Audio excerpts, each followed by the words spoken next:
J'ai une série de questions, mais tout de même, je souhaiterais aborder cette question parce que vous-même, au cours de votre argumentaire des tantôt, vous avez voulu que nous puissions faire le parallélisme entre le programme économique du FCC et celui de l'AMOUCA. Aujourd'hui, quelle est la vision de l'AMOUCA par rapport à la problématique relative au nouveau code minier? Parce que c'est ça le nœud de problème pour certains. C'est ça, d'ailleurs, on ne peut pas parler de l'économie congolaise sans pour autant énumérer cette question. Pour vous, vous allez abroger le présent code ou bien ça sera en quelque sorte la continuité de ce présent code. Et puis, autre question. Je réponds à celle si vous avancerez à l'autre, hein, parce que c'est une question importante. Martin Fayoulou et l'AMOUCA n'ont pas dit qu'ils allaient abroger. Nous allons discuter. C'est une dimension régalienne et c'est l'État qui souverainement, à travers le Parlement, va essayer de réexaminer ce texte tel que révisé aujourd'hui. Notre objectif, ce n'est pas de remettre en question les intérêts établis. Notre préoccupation est double. Comment faire que le partenaire minier participe à l'effort de mise en place des infrastructures? Et parce que ces infrastructures sont nécessaires pour leur développement. Voyez-vous, c'est aujourd'hui, nous aurions pu doubler la production du cuivre avec la capacité installée des usines aujourd'hui, mais malheureusement, on ne peut pas le faire par un problème d'électricité. Pourquoi ces partenaires ne peuvent pas intervenir dans la mise en place des infrastructures, notamment dans la mise en place des financements de Inga? Et pourquoi dans la mise en place des routes, dans la construction des routes, des chemins de fer, ils ne peuvent pas participer au financement, qui s'assure qu'on voit dans quelle proportion on peut en tenir compte au niveau de la fiscalité à travers les administrations. Mais aussi, nous voulons que, puisque nous produisons, mais les gros sortent, et parce qu'à l'interne, nous ne captons pas en termes de services, et parce que la plupart des travaux exécutés ici ou commandés ici par les miniers sont exécutés par les sociétés étrangères. Nous voulons une sous-traitance au profit des petites et moyennes entreprises congolaises. C'est tout simplement ça. Maintenant, en ce qui concerne les taux d'intérêt, la pression fiscale sur le secteur minier, nous pensons qu'on était à 30%, mais nous n'avons pas été capables d'opérer cette ponction dans les limites que prévoit la loi. On est allé en dessous, on est autour de 10-15% de pression fiscale parce que les miniers sous-évaluent leurs déclarations. En fait, c'est de bonne guerre. C'est à nous, c'est à l'administration publique, et sous l'impulsion du pouvoir politique, d'organiser notre fiscalité de manière à ce qu'on puisse prélever le maximum possible dans les limites de la loi. Vous allez remarquer aussi que le minier ne rapatrie pas suffisamment. Et c'est notre faute parce que nous n'en suivons pas correctement à travers le ministère de l'Intérieur, son administration, plutôt ministère de Mines, son administration, à travers la Banque centrale qui n'assure pas le suivi des exportations, des rapatriements, à travers la procédure que prévoit la loi.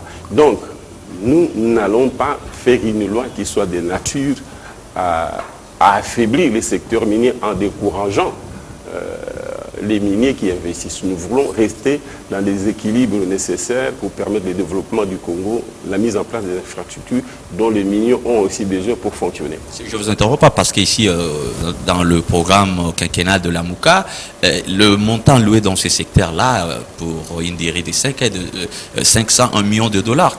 Dans quel domaine? Le secteur minier. Or, nous savons que c'est un secteur qui nécessite de gros capitaux. 500 millions de dollars, ça dérange un peu. Alors, je reviens par rapport à ma question.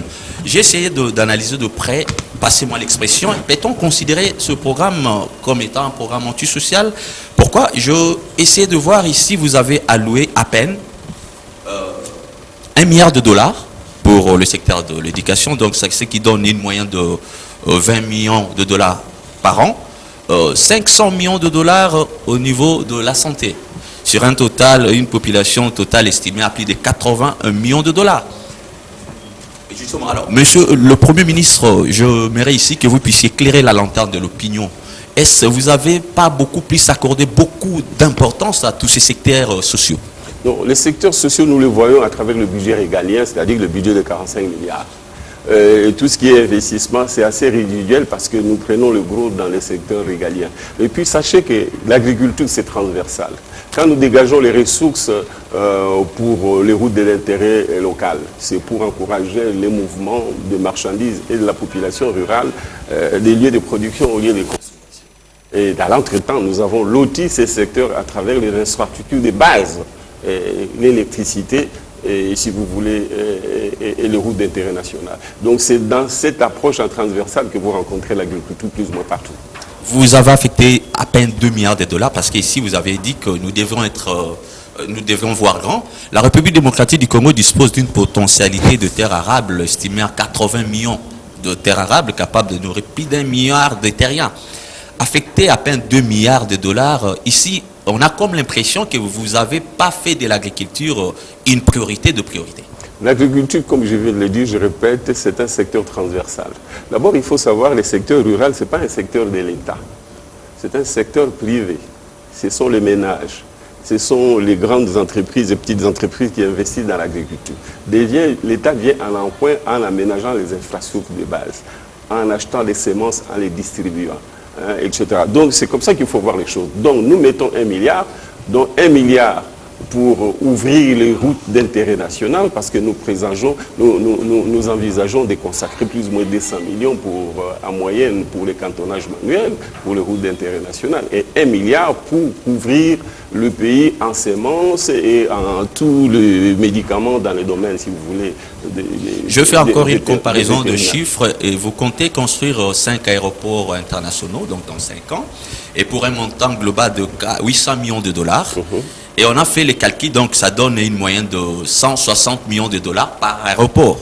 Mais or, ici, le gouvernement actuel, donc je parle du programme économique de FCC, Chadar a dit c'est la continuité, c'est déjà en cours d'exécution, la construction de l'aéroport moderne international d'Ndjili pour un montant total de 350 millions de dollars. Ça donne déjà un écart de 100... Si nous sommes à 150 en moyenne pour les 5 aéroports, il faut comprendre qu'il y a des aéroports qui coûteront un peu plus, qui pourront approcher de 200, 250, mais d'autres qui coûteront 100. Et donc, il faut rester dans cette proportion d'équilibre. On n'a pas un aéroport de 350 millions. Non, mais justement, ça, il faut lui poser la question, dans quelle proportion et quel est le coût réel. Est-ce qu'il n'y a pas surfacturation? Il n'y a pas surfacturation, je reviens toujours dans la même logique. Le programme quinquennat de Lamuka compte affecter 600 millions de dollars pour la construction du port en eau profonde de Banana, on a vu la rubrique, mais le projet est déjà en cours d'exécution, donc c'est dans 3 ans. Et vous, c'est 1,5 milliard de dollars. Et c'est combien? C'est 600 millions seulement. Donc ici, l'écart est de 900 millions. S'il vous plaît, nous voulons mettre dans ce domaine-là l'apport de l'État. Généralement, on ignore. Regardez Yinga. Quand nous disons 13 milliards, il y a là-dedans aussi l'apport de l'État au titre de la concession elle-même. Et donc, nous disons que cet espace que nous mettons à la disposition de l'investisseur, il faut la valoriser, il y a un apport en nature. Voilà pourquoi les montants augmentent. De telle sorte que l'État soit concessionnaire pour l'équivalent, ou l'État soit actionnaire. Justement, ma toute dernière question, je vais passer la parole à M. Bijou Bateko. L'accent mis sur la fiscalité. Nous connaissons tous que la fiscalité demeure la principale pourvoyeuse de recettes à l'État. Ici, la pression fiscale actuelle est de 8,5%. Le projet quinquennal de Lamuka compte ramener cela donc l'année prochaine à 15%, quasiment le double, et puis pour atteindre 20% d'ici 5 ans. Selon certaines analyses, les économistes estiment que trop d'impôts tue l'impôt. Voyez-vous pas qu'à travers cette tendance haussière, ça pourrait aussi étouffer la production? Ça pourrait aussi dépiller les Congolais de son maigre revenu déjà dont ils disposent. Décourager même les investisseurs. Bien, très bien. D'abord, je vous mets la moyenne régionale ou la moyenne africaine au sud du Sahara, c'est 30%. Nous, les niveaux les plus élevés, et vers la fin du quinquennat, c'est 20%. Déjà, nous sommes en dessous. La deuxième raison, le deuxième élément que vous devez avoir en référence, c'est qu'il s'agit d'améliorer l'efficience fiscale. Il ne s'agit pas de trop fiscaliser ceux qui aujourd'hui payent l'impôt et qui payent même autour de 30-40%. Parce que la charge fiscale n'est pas bien répartie.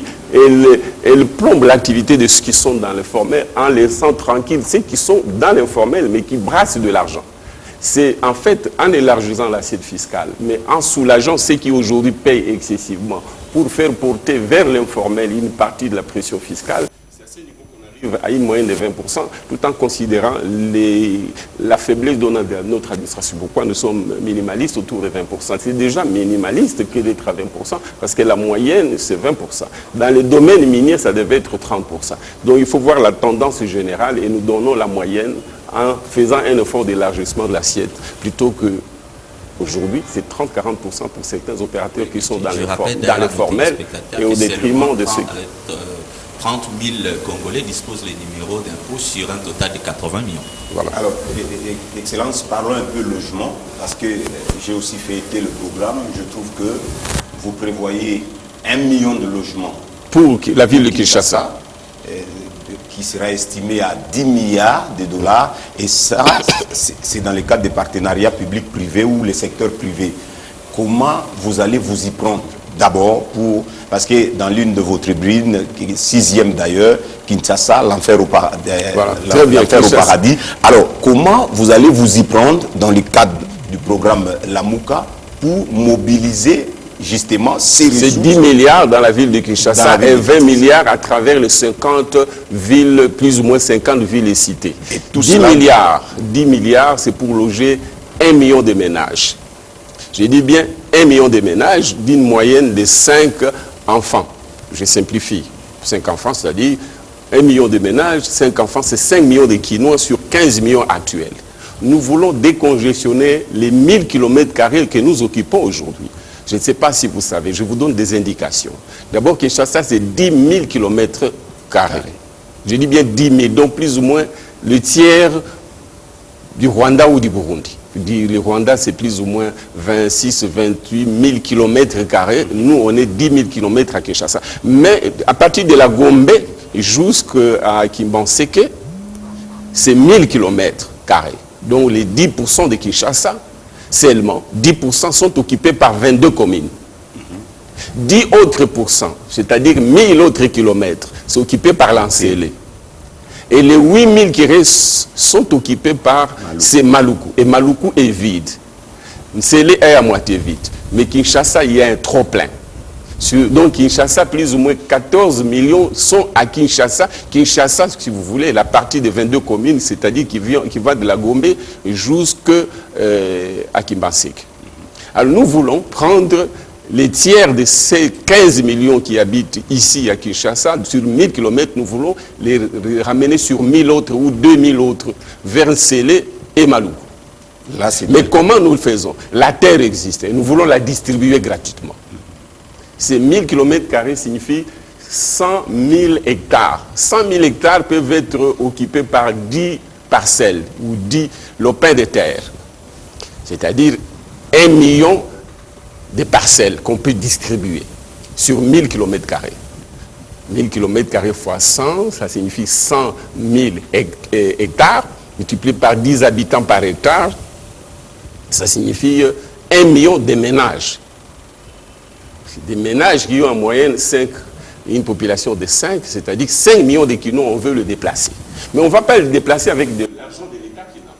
On va les déplacer avec leur propre argent. Parce que sachez qu'en moyenne, chaque ménage paye 100 $ comme locataire. 100 $ par mois, c'est plus ou moins combien 2000, non, 1200 par mois. Mais il est locataire, il reste éternellement locataire tout en payant l'État.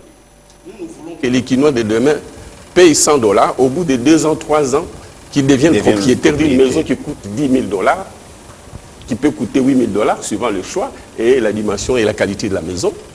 Et nous voulons que ces Quinois-là commencent déjà à accéder à la distribution de terres en payant 2 000 $ sur 2 ans. Nous allons mettre une grande... Martin Fayulu insiste là-dessus parce que c'est un Quinois. Il insiste sur le fait que, et c'est une expérience vécue par leurs parents quand il raconte comment il a vécu, comment son père pouvait avoir 2-3 maisons tout en étant un simple collaborateur, un simple agent de l'État. Il pense que si les Quinois peuvent souscrire à la distribution de terres, des terres qu'on donne gratuitement, mais qu'il doit payer parce qu'on doit mettre des routes, on doit mettre l'électricité, on doit mettre l'eau, dans le quartier où il va acheter les terres. On va émettre un titre de propriété pour vous, pour lui, sécurisé par le cadastre, sécurisé par une banque auprès de laquelle il va verser l'argent, sécurisé par le pouvoir provincial de Kinshasa.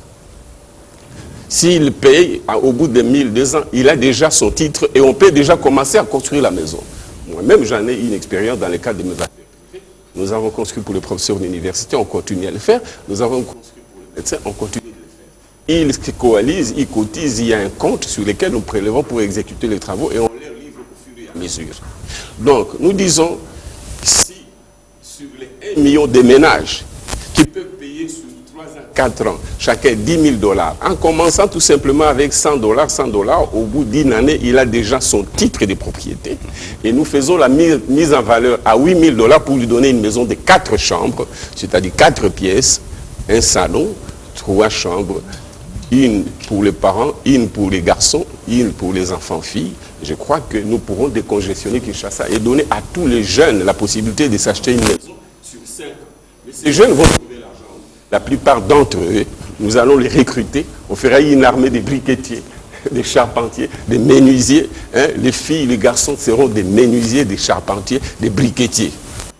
En retour de leurs prestations, ils auront l'argent sur lequel nous allons prélever pour payer les réquisitions des lopins de terre ou des parcelles qu'on distribue gratuitement, mais pour lesquelles ils doivent financer la mise en valeur, l'assainissement. Et voilà, nous allons créer, à travers ces programmes de grands travaux, parce qu'il faut mettre l'eau, l'électricité, il faut faire des travaux d'assainissement, il faut faire des travaux de construction des routes. C'est vraiment sur Kinshasa une création de plus ou moins 3-4 millions d'emplois, avec possibilité aujourd'hui de sortir de cette situation d'insalubrité publique qui caractérise la ville de Kinshasa en décongestionnant la partie surpeuplée d'aujourd'hui. Donc, Martin Fayulu tient beaucoup à ces programmes parce qu'il sait que s'il va demander le crédit au système économique, au système bancaire, les 10 milliards, il ne l'aura pas parce que le volume de dépôts au Congo, c'est plus ou moins 4 milliards de dollars. Parce que les gens ne portent pas leur argent dans le système bancaire. Les gens ont l'argent, mais à l'informel. Pour preuve, ils sont locataires. Locataires éternels pour devenir des locataires auprès d'une société qui mettra en place, la Mouka. Et qu'en étant locataire, au bout de 4 ans, 5 ans, 6 ans, il devient propriétaire. Il y a beaucoup de nos cadres, de nos enfants qui sont à l'étranger, qui envoient l'argent, mais cet argent va à la consommation de tous les jours. Mais cet argent pourrait aussi être orienté vers cette épargne-là qui débouche sur l'acquisition de la propriété foncière et immobilière. Cela va créer de l'emploi, comme vous venez de le dire. Parlons emploi, justement. Les FCC promet chaque année création de 100 000 emplois. Curieusement, Martin Fayulu vient avec 20 millions d'emplois dans les 5 prochaines années. La curiosité n'est pas dans le chef de Martin Fayulu. La curiosité, c'est dans le chef de ce monsieur qui parle de 100 000 emplois. S'il vous plaît, moi, ça, permettez-moi, en tant que citoyen, j'ai un sentiment. Je suis choqué. Les FCC, c'est eux qui gèrent ce pays, qui ont géré ce pays. Ils savent qu'il y a une augmentation d'au moins 1 million et demi de demandes d'emploi chaque année, de la part des jeunes qui quittent l'âge de 14-15 ans et qui entrent dans la vie active. Après avoir fini l'université ou après avoir atteint cet âge, ceux qui ne vont pas à l'école, ils rentrent dans la vie active et ils sont des sans-emploi. Alors, pour réduire le chômage qu'il promet au peuple, il faut créer au moins 1 million et demi d'emplois pour résorber. Parce qu'en fait, il faut comprendre ceci. La question du chômage, c'est un mouvement entrée-sortie. C'est comme de l'eau. Si vous avez une cantine de 20 litres et qu'à la seconde, il entre 1 litre et que vous sortez moins d'1 litre, à terme, il y aura inondation. Oui. Parce qu'il y a plus d'eau qui entre que d'eau que vous sortez. S'il y a 1 million et demi de jeunes qui viennent sur les emplois, mais que vous ne créez que 100 000 emplois, c'est-à-dire 1 million et demi moins 100 000 emplois, il y a 1 400 000 emplois, 1 400 000 chômeurs qui viennent s'ajouter au stock existant des sans-emploi. À terme, au bout de 5 ans, nous aurons plus de chômeurs qu'on en a eu au début du quinquennat. Donc, c'est-à-dire que le FCC promet l'augmentation du chômage. Ils organisent les chômages pour le pays. Nous disons, nous pouvons créer 20 millions d'emplois, mais dans le secteur agricole, mais aussi dans le secteur des travaux publics, à travers les travaux de modernisation des 10 000 routes, 12 000 routes, kilomètres de routes, et le mouvement d'ensemble de modernisation et d'extension de nos villes, et à travers le secteur minier et les différents autres secteurs. Donc, vraiment un mouvement véritablement de construction, un programme de construction du pays. Justement, la question était dans ce sens-là, création des 20 millions d'emplois à raison si on fait la moyenne, c'est-à-dire 4 millions d'emplois chaque année. C'est-à-dire que nous pensons créer des conditions d'une augmentation d'emplois dans les secteurs ruraux avec plus ou moins, si vous voulez, 5 millions d'emplois dans les secteurs formels à travers le programme d'extension et de modernisation de nos villes. La différence, c'est dans les secteurs agricoles parce que en améliorant les réseaux routiers, comme on l'a dit, les réseaux ferroviaires, qu'il s'agit de routes d'intérêt national que des routes des dessertes agricoles, nous l'avons dit, avec 200 millions de dollars de FONER, nous allons résoudre les problèmes du secteur routier. Vous savez que, et on m'a posé cette question par un militant, dit mais nous avons déjà beaucoup de routes, la route qui va au Congo et ainsi de suite, mais il n'y a pas un volume important de trafic. Vous savez pourquoi? Parce que tout simplement, c'est comme une grande rivière qui n'a pas d'affluent. Des petites rivières qui viennent l'arroser ou l'irriguer, cette rivière va sécher. C'est ce qui fait que nos routes ne sont pas beaucoup actives, il n'y a pas un volume de trafic parce que les routes d'intérêt local qui devaient relier le monde rural paysan aux grandes routes qui devaient destiner la production dans les grands centres de consommation, ces routes n'existaient pas. Quand nous allons ouvrir ces routes, on va les moderniser en créant 130 000 cantonniers. Nous allons ouvrir le van pour permettre que les producteurs, les paysans produisent davantage et se mettent en activité parce qu'ils représentent 70% de la population. Qui se mettent en mouvement pour produire davantage, de manière à ce qu'on améliore et la consommation et la baisse des prix des produits de base, si vous voulez, des produits agricoles. Alors, Excellence, nous courons derrière le temps, nous sommes pratiquement à la fin. Le temps nous imparti est épuisé. Mes deux estimés confrères, les deux dernières questions, je crois qu'une pour Michel Koyapa et la toute dernière pour Philippe Katumba, en termes de conclusion, si vous pouvez rapidement poser vos questions. On va réfléchir pour prendre d'autres aspects, d'autres émissions, parce qu'il y a beaucoup de points qu'on n'a pas abordés. L'éducation, par exemple, $1 milliard, c'est que vous prévoyez en termes d'éducation. Là aussi, les FCC prévoient par exemple la construction, ça c'est en termes de continuité de 1000 écoles par an. 1000 écoles, oui, 1000 écoles, c'est misérable. Je ne crois pas qu'ils aient construit. Oui, comparativement justement aux chiffres que vous avez avancé, $1 milliard par rapport à l'éducation. Là, on prend dans l'ensemble, on prend la construction des écoles, il y a aussi le coût par rapport aussi à d'autres aspects liés à l'éducation, qu'on peut le relever à l'éducation. Et ça, c'est réaliste aussi à votre niveau? Ah oui, c'est réaliste à notre niveau. D'abord, les besoins existent et les ressources aussi. Parce que nous allons passer d'un misérable budget de 4 milliards à un budget de 16 milliards en passant par 8 milliards et nous augmentons 1,5 milliard, 2 milliards chaque année. Nous avons donc un budget en ressources de l'État qui couvre l'activité régalienne de l'État, mais aussi l'activité sociale de l'État. Et nous sommes en mesure de faire ce travail. Il s'agit que la première contrainte, c'est l'efficacité de l'État qui devra entrer en programme pour faire des réformes et collecter le maximum de ressources, mais aussi la volonté politique de financer les secteurs d'éducation et, comme on l'a dit tout à l'heure, le secteur. Voilà, donc on peut estimer qu'avec $1 milliard que vous avez en tout cas retenu pour le budget en termes d'éducation, on peut voir que la prise en charge des parents peut être aussi élaguée. C'est cela. Nous allons élaguer la prise en charge des parents au fur et à mesure. En même temps que nous allons entrer de construire des écoles, des nouvelles écoles. Nous allons, avec le budget que nous prévoyons plus ou moins 2000 écoles par année, nous pourrons construire 1500, quitte à ce qu'une partie soit affectée à subventionner l'école, comme ce fut dans le passé, et donc soulager les parents en termes de leur prise en charge de la scolarité. Pour ce qui est de l'université, ce sera le même effort, mais nous pensons plus facilement donner la bourse d'abord aux finalistes du graduat et du secondaire. On va faire ce qu'on a fait en 2007-2008, même si le FMI et la contrainte budgétaire a fait que nous puissions arrêter. Maintenant, avec le niveau actuel du budget, nous pourrons donc donner la bourse d'abord aux des finalistes du graduat et des licences, et ensuite on pourra élargir au fur et à mesure dans les années qui viennent. Voilà plus ou moins que nous allons constater pour soulager du point de vue social les parents ainsi que les étudiants. Philippe Katumba, on termine avec vous. Oui, moi, ma toute dernière question, Excellence, va s'appesantir sur Je voudrais donner une indication. Je vous en prie. Nous nous interdirons de promettre aux enfants que nous allons supprimer la prise en charge actuelle de Minerval dans l'absolu et totalement et dès le début. Nous le ferons aussi au fur et à mesure.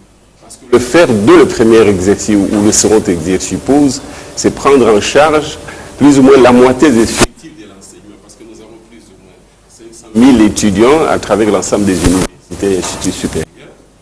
Et nous ne serons pas en mesure de donner $200 qu'on ne donne déjà pas aux fonctionnaires, parce qu'à ce moment-là, tout l'argent sera consacré à cet effort qui est nécessaire, et c'est là où dépend. Donc pas payer à ce moment-là. Je crois qu'il ne faut pas être démagogue comme le fait le FCC. Martin Fayulu et son équipe veulent bien faire les choses correctement. Nous devons respecter les engagements que nous prenons. Nous ne pouvons pas prendre des engagements à la légère pour des raisons démagogiques et pour des raisons de campagne électorale. Justement, donc moi, ma toute dernière question est celle-ci. Excellence, pensez-vous qu'à travers ou avec ce programme économique, la MOUCA va donner aux Congolais l'indépendance économique tant recherchée, tant réclamée depuis 1960 jusqu'à ces jours?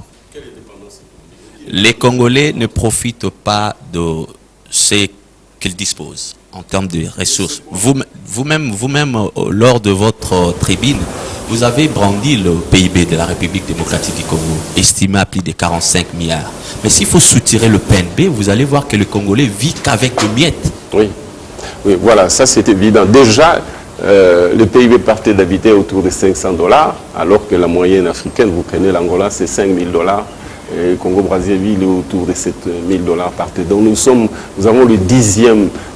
Et si vous divisez les $500 par tête d'habitant par 365 jours, donc le Congolais vit avec $1,50. Il est en dessous du seuil de pauvreté qui est de $2. Notre objectif, c'est de sortir du seuil de pauvreté. C'est pourquoi, en passant de 50 milliards de dollars pour 90 millions de Congolais à 8 milliards de dollars pour 100 millions de Congolais, parce que nous sommes à 90 millions aujourd'hui, nous passerons à 100 millions 7, plus ou moins dans 5 ans, puisque le PIB va augmenter à plus ou moins 80 milliards de dollars, 83 milliards de dollars, nous serons en dessous du seuil de pauvreté, parce que le Congolais pourra vivre avec 700, ce qui est déjà faible, 700 à 800, mais $800 par jour, plus ou moins $2 par jour. Donc, $800 par an, et $2 par jour. C'est déjà un effort. Nous ne voulons pas être démagogues là-dessus. Mais nous voulons diversifier l'économie. Fayulu tient à la diversification de l'économie, mais ça suppose qu'on investisse dans les infrastructures pour booster l'agriculture, qui est le secteur qui donne le maximum d'emplois, qui améliore et le revenu des paysans, mais aussi le bien-être des citadins qui, à ce moment-là, peuvent acquérir un meilleur marché les produits agricoles et améliorer leur niveau de vie et sur le plan alimentaire. Voilà, merci Excellence d'avoir répondu à nos questions. Nous sommes pratiquement arrivés à la fin de cette émission. Nous avons promis de décortiquer dans le cadre macroéconomique le programme de Martin Fayulu, candidat commun de l'opposition dans le cadre de la coalition La MOUCA. Faute du temps nous imparti, nous n'avons pas pu tout décortiquer, mais nous vous promettons dans les prochains numéros d'y revenir là-dessus. Ayez le mal en patience. Nous vous promettons en tout cas d'épuiser toutes les questions sur le plan social, sur le plan économique. Vous aurez des réponses pour vous apaiser. Et sur le plan politique aussi, on n'a pas abordé la question institutionnelle. Exactement. La question des partis politiques et de la décentralisation. Exact. Même sur le plan politique, sur le plan diplomatique, sur le plan sécuritaire, nous vous promettons dans les prochains numéros, vous aurez les réponses à toutes vos préoccupations. Merci à Michel Koyapa de Canal Congo Télévision. Merci. Merci aussi à Philippe Katumba de RTVS 1. Merci à vous, Excellence, d'avoir répondu à toutes ces questions. Merci.